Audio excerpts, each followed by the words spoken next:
ദൈവത്തിന്റെ ഏറ്റവും പ്രിയമുള്ളവരെ, അവിടുത്തെ സമാധാനം ഞാൻ ആശംസിക്കുന്നു.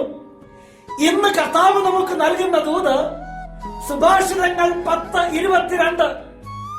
കർത്താവിന്റെ അനുഗ്രഹം സമ്പത്ത് നൽകുന്നു, അവിടുന്ന് അതിൽ ദുഃഖം കലർത്തുന്നില്ല.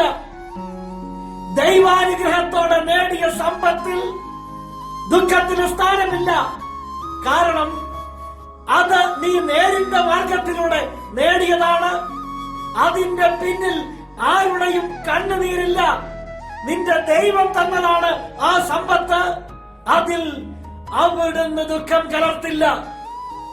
ഇന്ന് ഈ ദൂത് കേൾക്കുന്ന എന്റെ പ്രിയമുള്ളവരെ, നിന്റെ സത്യസന്ധതയുള്ള നീതിനിഷ്ഠയുള്ള പ്രവൃത്തികൾ കണ്ട് നിന്നെ അനുഗ്രഹിക്കുന്ന ദൈവം സമ്പത്ത് നിന്നിലേക്ക് വസിക്കട്ടെ. ആ സമ്പത്ത് നഷ്ടപ്പെടില്ല. അവിടുന്ന് അതിൽ ദുഃഖം കലർത്തില്ല.